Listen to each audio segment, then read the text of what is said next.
Assalamualaikum warahmatullahi wabarakatuh. Dumateng Bapak Kepala Sekolah ingkang kinurmatan, Bapak saha Ibu guru ingkang kawula hormati, lan rencang-rencang sedaya ingkang kawula tresnani.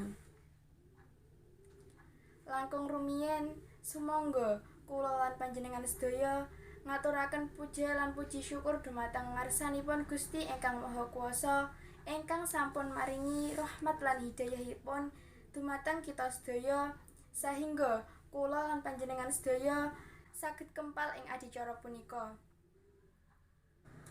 Hadirin ingkang kinurmatan, wonten ing ngarsa 2020 ngantos 2021 menika tanah air Indonesia digegeraken kaliyan virus COVID-19 utawi virus corona.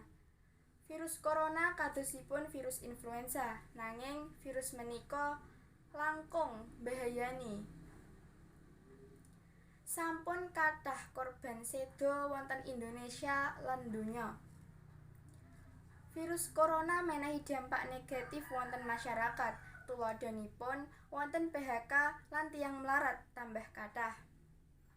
Virus menika uga menehi dampak kangge para pelajar, tuladhanipun amargi wonten wabah menika kegiatan pembelajaran dilaksanakaken kanthi cara online.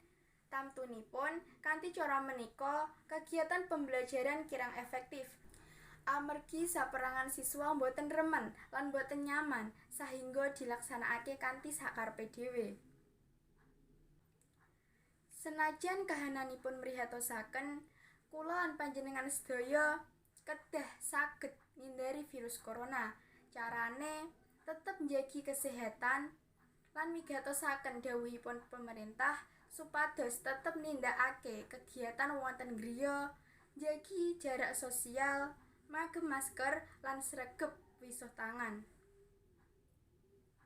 Lumantar kagiatan kasebut, awak dhewe saged bantu pemerintah kangge ngatasi panyebaran virus corona, supados wabah corona cepet ilang sahingga kegiatan wonten masyarakat lan sekolah saged mlampah normal lan semestine.